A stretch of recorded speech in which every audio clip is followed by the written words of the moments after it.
It took me many years of trial and error before I figured out a sort of repeatable system for creating a realistic material in Blender.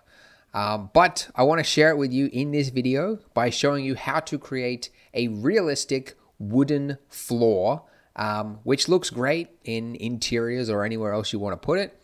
And the method that I'm going to teach you can be used to create any number of materials.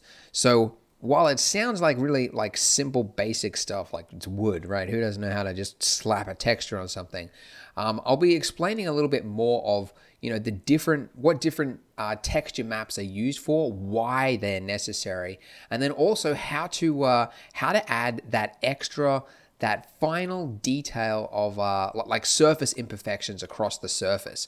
So making it look like it's got some dust and like just real, like a real material. So we'll be going all through that. So I think it's time to get started. So let's open up a new scene in Blender. So first thing I'm going to do is delete everything, make it simple, and just replace it with a single plane. And just so that we can actually see what we're doing while we add materials, I'm going to add in a lamp and just position it above it like this. So obviously, make your own scene, whatever you want to do. I'm just demoing it on this plane right here, which if we Shift Z, you can see looks like that. Spectacular. So we're going to be working with a lot with materials. So I'm going to split the view right here so that we have access to a node editor. And make sure you're using the material nodes down there. Click Use Nodes if it's not already enabled. Make sure your plane is selected and then click on New down there.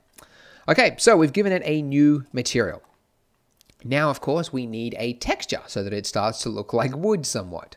So you are welcome to use any wood texture you want. I am going to be using polygon.com, which is, of course, if you haven't watched any of my other tutorials, know that this is a website that we created for people like us who want, textures, good textures for CG art.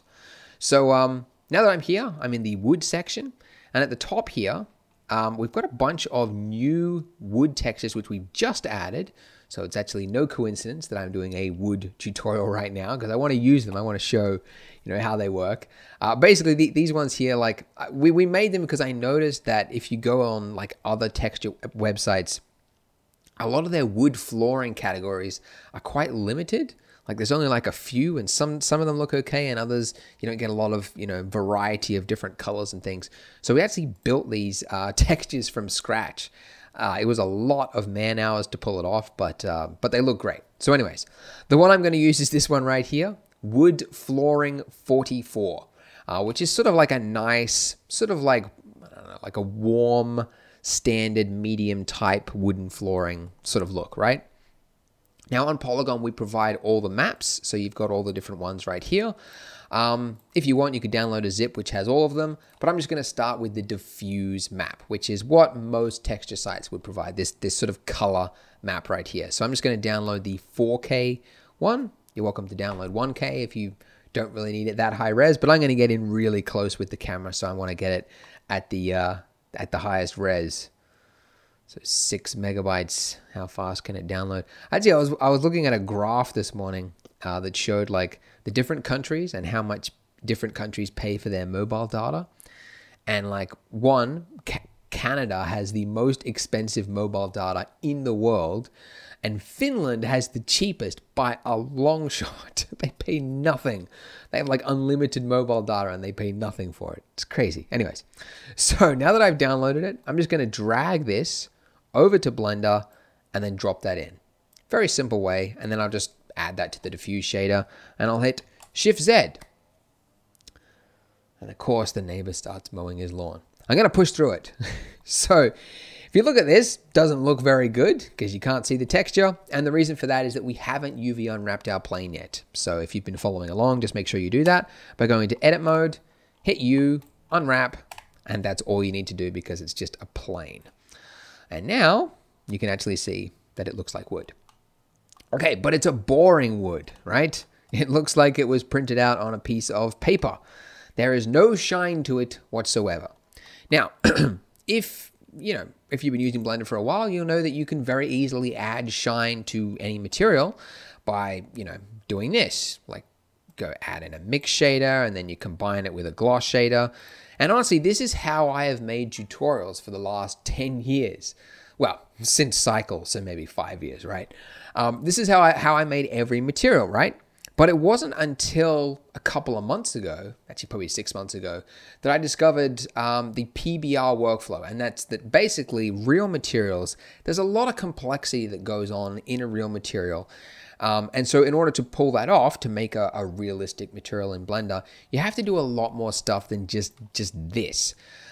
Because basically, like for one thing, reflections get more intense the further down you are, like looking across a surface, like the angle, right? That's Fresnel. But then also like the more roughness that you have, the less Fresnel effect you have. And there's other little things like that. They all sort of play a part. So I actually did a full video series on PBR materials. If you want to watch it, you could click the top right-hand corner of your screen right now. You can watch that there. But honestly, they are building a proper shader in Blender right now. I think it's planned for 2.8, the Disney BSDF shader. So anyways, it's coming. It'll come in there by default and it'll do everything for you. But until then, you are welcome to download my PBR shader, save you all the time just by clicking up there and you can download it. Once you've downloaded it, hit Shift F1. That guy's getting really loud. Of course he has to do the fence like right there. When the dog's not barking, someone's mowing the lawn. Anyway, Shift F1, I'm going to click on the blend file that you've just downloaded, and then click on Node Tree. And you'll see a bunch of node groups right here. I'm just going to hit A, select them all, and then click Append. So now that I've done that, you won't see anything that's changed. But if you hit Shift A, and then down here underneath group, you will see one that says PBR Dielectric. There are 3 full shaders provided: PBR Dielectric, PBR Metal, and PBR Uber. Uber is just metal and dielectric combined together. Dielectric, if you don't know what that confusing word is, it's just any material that isn't metal, basically. There's metal and then there's non-metal. That's basically, there's 2 material types in the world. So this is dielectric. So I'm going to add that in, make sure that I connect the shader to the surface output, and then the color, I'm just going to connect that to the dielectric shader there. Okay, cool, right? Now, oh, actually, by the way, your shader that you've just downloaded, if you have just downloaded it, won't have this. But if you do see an invert node in between the roughness, just remove that because that shouldn't be there, actually. Because it's called roughness, so it shouldn't be inverted. If you're trying to make it gloss, you have to add that in. Anyways, okay, so we've got it. It looks nice. Right, now you've got this big white dot that's appearing on it. Now that's actually the reflection of the lamp that's directly above it. And if you turn up the roughness of your material, you'll actually see that it looks like that. So the cool thing is that now as you move the camera down, the reflection gets more and more intense, like it should in the real world. And as you move up, the reflection gets less. It tapers off. So anyways, that's one of the things. So now you're probably thinking, that's cool. Now, how can we actually start making it look like wood? Let's get to the good stuff, right? The shader's set up. How can we start making it look like wood? Well, that is why we have other maps. So I mentioned that there are other maps here on Polygon. Now, if you're using a texture from another site, you can use programs like Now or Photoshop or any number of bitmap to material, different softwares like that will actually generate these maps for you. It's a little bit fiddly, and honestly, that's why we made this site, so that you don't have to waste time with stuff like that. So the first one, the one that maybe most of you are most familiar with, is a normal map. So I'll download that one, which is this 4K one. You can get whatever size you want. I want to get up close. So a normal map, I'll just drag this in so we can see it. A normal map looks like this. I'm using the Node Wrangler add-on, by the way, which if you don't have, it's a really cool one. Just type in Wrangler, you should see it there, click that, and that will allow you to Control-Shift-Click on any node and see how it looks as you're working with it. It's an awesome add-on. I think it should be default soon. It probably will be default. Anyways, but it's this purple map, and what it does is it's a special map used to tell Blender where the bumps are, basically. Where is the bumps, right? And it's purple, and you can see you got a little bit of bumpy stuff on there. So in order to make Blender read it, we want to connect it into this normal input right there. But if we connect it directly, you'll see it looks pretty horrible. So make sure in between that, you add in a normal map node. So it's now going from here through a normal map node to here. But wait, that looks worse. And that's because whenever you use any map, not just normal maps, but roughness, reflection, all that, whenever you add it as an image texture, you want to set it to non-color data. And now it's using it correctly. So non-color meaning don't look at the color of it, like just, no, look at parts of the color, but don't treat it like a standard diffused texture. Anyway, so now you can see we got some bumps. Look at that, a little bit bumpy, and you could increase the strength there if you wanted to see it a little bit better. But you can see it looks a little bit bumpy, which is cool. Now, the other thing that we want to influence, we've got these two other channels here. We've got roughness and we've got reflection. Now, reflection, honestly, it's a bit, very little effect usually reflection has. Well, for a material like this, if it was something like rusted paint and stuff like that, you would have a lot more, variations of that. But right now, for this sort of thing, we don't really need a reflection map, but I do want the roughness map. So I'm going back here and I'm going to click on gloss. Why is it called gloss? Well, there's actually two different, sort of like the 3D software community is split. There's some software that calls it gloss, and then there's some software that calls it roughness. Blender happens to be one that generally calls it roughness.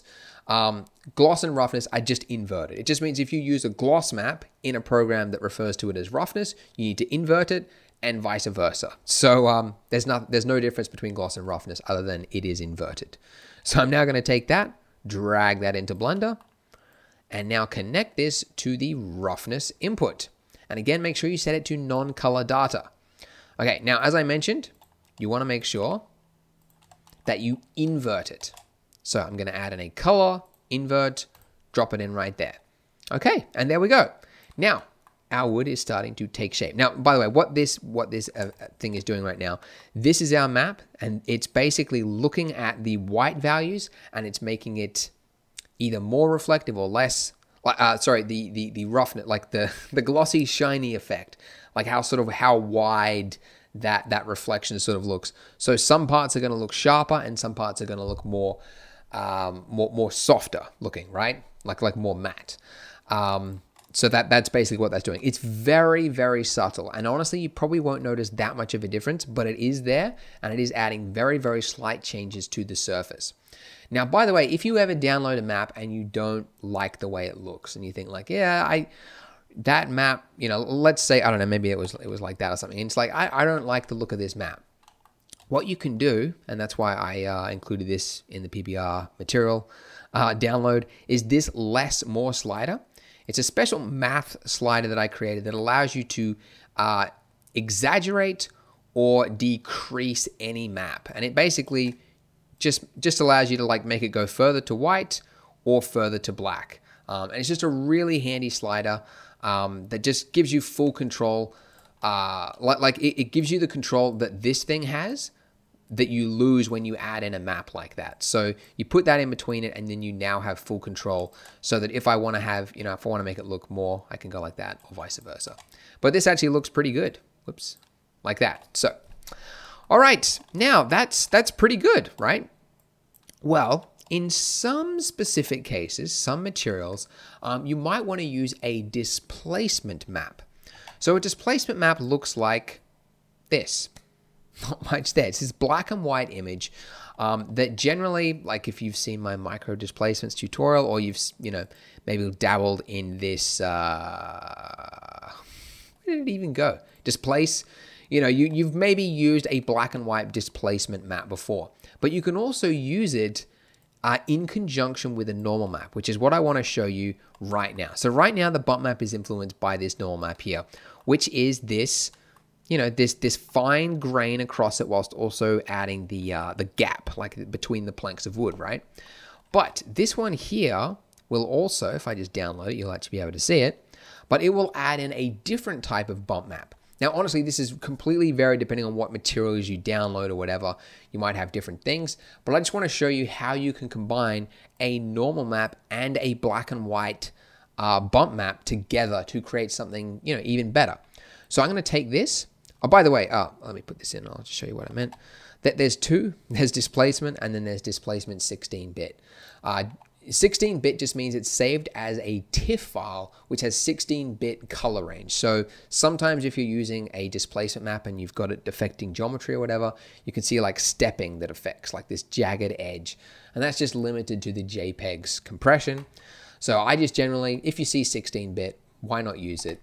It doesn't really cost you anything in render times, so just use it. So I'm going to set this to non-color data. And let's just cut the connection from the for the normal map there. Now, this is what this looks like. And let me just, I'll show you so that you can see it a bit better. I'll just drop in a color ramp node just so that we can see it. Okay, so what this map is doing, if I just tweak this a little bit, you can see it a little bit better. You can see that it's the actual angle of the planks of wood. Okay, and also, just very slightly, there is also a little bit of the wood veininess, like this sort of vein effect that appears across there, okay? Now, sometimes this data could be included in a normal map, but we actually separated these two maps deliberately to give you more control. So you can have this normal map here, which is controlling mostly the planks of wood, like the amount of bump that looks between the bumps. And then you can also use this to control how tilted the planks look, as well as the veins of the wood there. So let's just remove that color ramp node. And what I'm going to do to make this affect the bump, because this is a black and white node, we're actually going to use a bump node, this one here, drop that in there, and then take that and put that into the normal input of our PBR shader there. And, oh, hang on. Oh, make sure that's in the height input, not the normal input. Okay, so now that we've done that, you can see that it looks a little bit different than the one that was there. Not too much, but it's sort of like, you know, it's a different sort of effect. It's got this sort of like tilted sort of look going on. But the wood veininess effect that you saw when I was showing you before seems to have disappeared, or it's at least very, very tiny. Now, I only literally, I think I just learned this like 3 hours ago, right? But normally when you're playing with this bump node, you generally just play with this strength value. And I generally don't pay much attention to this distance until I had this problem. And I'm like, where is the veiny effect that appears across here? Well, if you increase this distance, you will start to see it. It'll start to pop up. Then you can turn down the strength a bit here. And as you increase this distance, it's like it's exaggerating a parallax effect. And I actually asked on Twitter, somebody help me understand what this distance value does. Because if you look at the Blender wiki, it's got like it just says like it's a multiplier for the strength or something, which isn't exactly true. So I asked for help, and somebody basically helped me understand that it's basically reaching further into the black and white image, sort of deeper to find more data. Like across a gradient, it's looking deeper into it. That's sort of my understanding. So most textures I think you won't need to adjust the distance value, but sometimes it can help. And in this case, it definitely does, because that veiny effect was so subtle and so very hard to see that you can only see it when you increase your distance value. So I've turned this up to 8, and now that I've done that, you can see when I turn the strength way down, you can see that it's very slightly there, whilst the planks isn't too much. Because otherwise, if you didn't have that, if it was at the default value, if I like had to ramp this up to like 10 or something like that, I can see the veiny effect. But look at these planks, like this gaps here. They're horrendous. So you don't want that. So you want to keep this strength value low, but instead increase the distance. Now again, honestly, like it's one of those things. It's like terminology and 3D and stuff. Like I don't fully understand what these two values are doing. That's sort of how I'm understanding it. The range it's reaching into it. If you've got a better explanation, do let me know. But that's how I'm sort of going off it. Okay, now in this case, we've got this bump map, but it's now replaced our normal input here. So how do you combine a normal map with a bump map? Well, you can actually take the output from your normal map and drop it in there. Okay, so again, this normal map is contributing a very fine amount of detail, like a grain across the wood, whilst also giving some more like refined edge to the gaps. Like it's basically the gap effect of the bump, whilst this is adding the tilted plank effect with some wood vein going across it. So now together, they look like that. which as you can see is now starting to look really, really cool. So you can see now why we separated these two maps here, because you can now control like how old do you want the wood to look, like how, you know, like the planks is like really twisted or whatever. How much of that wood veiny effect do you want to see? Because it can sort of have the effect of making the wood look really old, right? So you can control that there, whilst also controlling how big you want the gaps to appear in between the planks of wood. So I might keep that at sort of like a 2, and I'll keep the other one at a 0.8, and there you go. So that looks pretty nice now. This is honestly starting to look like a really nice material for wood. But there's one thing that is missing, okay? And that is that every single material, unless it's in a vacuum somewhere, it has surface imperfections. So by that I mean other elements of the real world are impacting its material by adding dirt, dust, smudges. It's being interacted, it's being knocked by things. If it's like a piece of machinery, it's got scrape marks on it. So you want to sort of think about, like, you first finish the material and you make the material look nice. And then you want to think about, in my situation, in my story, the scene that I've created, how would this material be interacted with? So in the case of a wooden floor, I mean, even a brand new wooden floor that's just been laid down, I mean, the builder's still going to be clopping across it with his shoes on. There's always going to be footprints. There's going to be smudges. Think about like when you polish a wooden floor or you mop it, there's going to be mop marks. And your eye, part of the reason that this wooden floor right now looks a little bit CG is that you can't see any of that in the material. So that's what I want to add right now. So I'm going to go back to Polygon. Let's go back to the category. We're going to add put the category on the home page. I'm not sure if I mentioned that before, but it's really weird how you have to click the X and then it goes to the category. But anyways, and then down here, you've got one that says surface imperfections. So this was a special type of texture that I wanted, because I know that when I was doing the Architecture Academy, I was like, how do I make, you know, the floor look like real floor, like wood, you know, footprints and stuff. And I wanted a texture like this. And there wasn't any, like little footprints across like a black and white map, and there wasn't any. I'm like, come on. So we created it. So we've got a bunch of different ones here. The one I'm going to start with is this one, this wiping residue, which is just a general sort of one that it could be used on a countertop or a table, something like that, to give that effect of like wiping. And it can also be used on floors to look like a mopping sort of effect. We're going to use it really subtly. So I'm just going to go to overlay here, and I'm just going to click, as well use 16K. 16K is a little bit overkill, isn't it? I guess I could have gone 3. But anyways, we'll download it at 13 meg. Geez, that's a lot. Yeah. It took me a while, actually. I remember when I was learning 3D, like you look at the size difference here, 3 meg versus 13 meg, and it's only double in size. And it took me forever. And like when you render something, let's just drag this in here so we can see it. But you know when you render something in Blender, and like this is set to 50%, and then you set that to 100, and then you re-render it, and it takes way longer. It's actually 4 times as long. Some of you who already know this are like, yeah, duh. But it's 4 times as long. And I'm like, I remember I posted online like, I don't know, 8 years ago. I'm like, why is it should be double the time, not 4 times as long. And then someone's like, no, because it's double both pixel, like the horizontal and the horizontal and the vertical axes. So you're actually quadrupling the number of pixels that you're rendering. So same with image textures. That's why this one is 4 times what this one is, despite only being twice the resolution. Anyway, it's kind of pointless. Anyways, so this is what this one looks like. If I Control-Shift click on this, you can see what our surface imperfections look like. Cool. Nice little mopping mark, right? So how can we influence the shader? Now, when you're adding in a shader, you want to think about the material and logically, how would this wiping affect our material here? It wouldn't affect the normal map. Like if you added this in here, this wouldn't make sense, right? Because that now looks like it's been engraved by some machine. That doesn't make sense. So you can't just add it in anywhere, because it'll just completely break the realism. You want to think carefully about which part of your material you want to add in this detail to.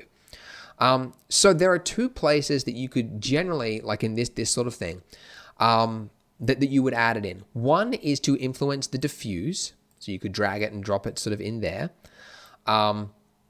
Obviously not by itself, but you get the point. And that is sort of like dust, like dirt, like a physical material on another material. So like, I was trying to think. Okay, so I don't know, maybe you've got a scene and it's a garage, but there's been a sandstorm and it's blown dust in through the doors. The dust would be physically it would be a diffused material on top of another material. So it would be influencing the color of that material. The other place, and in this case, if you want to make it look like it's been mopped, like when you think about, like if you take your finger and you run it across your phone like this, or you probably don't even need to do it because you can actually see it, it is influencing, oh look, you can even see it in the camera. It is influencing the reflection, the amount of shine, like whether it's like a sort of a matte sort of look or whether it's a really sharp reflection. So that's where I want to use this. I want to use our wiping residue in between here, this roughness. I want to influence the roughness. So to do that, what I'm going to do, I'll just drag this out here. And we want to keep our connection with the roughness. This one right here. That mower is getting really loud. I feel like I have to talk over the top of him. But then I listen to the recording later on. It's not that bad. So I'm hoping you guys can't hear the guy mowing his lawn. But anyways, so you can see this is how our current roughness map looks like. So we want to add this map over the top of it. Now you don't have to get complex. You don't have to think like, oh, there must be some special node I have to do to influence the roughness. We're just dealing with two black and white images. So how do you add two black and white images together? You do it with a mix RGB node. You put one in the top input, the other in the bottom input, generally the one that you want to have control over. And then you set this to screen in order to take the white values from it and ignore the black values. If you wanted to take the black values, then you would click multiply. But in this case, we want to use screen. And now that I've done that, you can see that if I set that to 0, it's now using 100% this, the original roughness. And then if I turn this up, it's now adding that 100% over the top of the original roughness. So now that when that's connected, now that that's connected, for goodness sake, why do they start whenever I do the tutorial? Now, this slider here is sort of like my mop slider. Like how much mop influence do I want to have in this texture here? So really, really cool. And also, if you find that it's not enough, what you could do is you could use that less more slider to actually sort of turn down the original so it looks a little bit sharper in reflection. And now this one over the top of it is now sort of adding more influence to it, like that. You could even increase it even further if you wanted to see it a little bit more. But you can see it's very, very subtle, but it's just a slight amount of, you can see like, especially just in the reflections there, sort of the edges, it sort of has this rough sort of look to it. I got to pause the recording so I can check if you guys can hear this. And 2 hours later, he has finished. So back to the tutorial. So it looks pretty good how this is right now. But there is one extra thing that we can do. So we've made this effect the smudges, right? We've got this nice, this mopping smudge sort of effect going on, right? But there's something else. So we want to add something to affect the diffuse, to make it look as though there is some dust or some, like if you look across a floor, if you look, especially like at the edges of a floor, there's usually a little bit of like white, like dust or like, the stuff that's on your bottom of your feet. You know what I'm talking about. It's there. And if your floor is missing it, it's just going to ever so slightly look a little bit CG. So we can add that in very, very easily. So we could actually reuse this one. Oh, where is it? This one. We could reuse this and place that in the corner if you wanted to just use one. But I'm actually going to use, I'm going to take a different texture off here. I think I will use, which one? might use this one. Okay, this one's got some nice sort of look to it. So this is like footprints with a little bit of, I don't know, some smudgy sort of patterns to look like it's sort of been smeared in or something like that. So just sort of general wear and tear, people walking on a floor, would create this. So I'm just going to download this in, oh, I could even go 8K. Let's go 6K. And what I want to do is I want to add it in between our color map right here and over here. So once this finishes, yep, there we go. I'll just drag this over and I'll drop it here. So again, just like before, the way we are adding it. So we're trying to take the white values and we're going to add it over the top of the diffuse. So we could actually just duplicate this this screen node, or the mix RGB we set to screen, and then I'll set this. I'll put that into the bottom input there, and then I'll set this to non-color data. Oh, that's the other thing I forgot. That's probably why it wasn't coming through as strong as it should.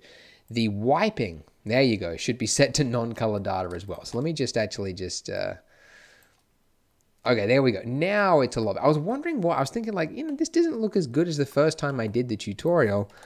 Sorry, the first time I made this result myself. And there you go. You can see the difference between setting it to color and non-color data. It just really shines and it shows that yeah, it works on the material channels the way it should.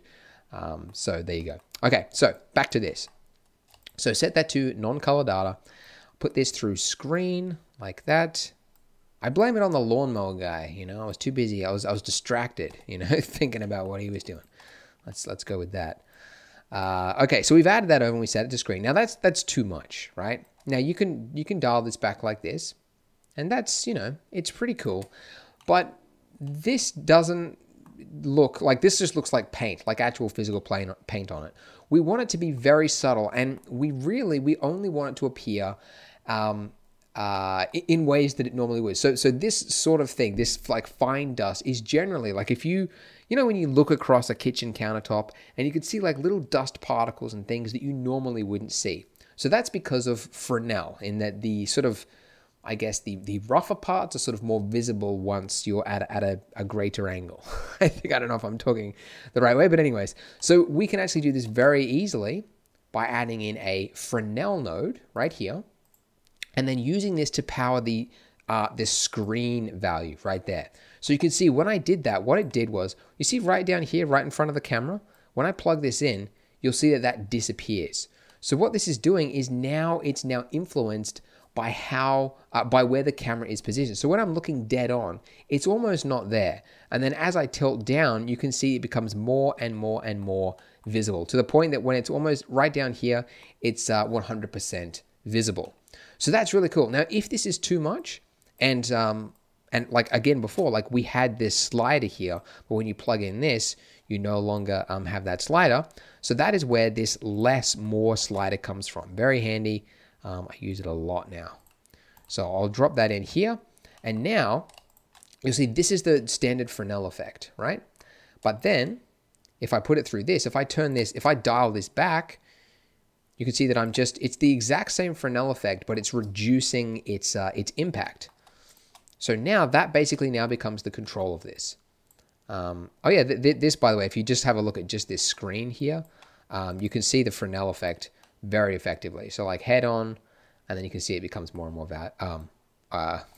emphasized.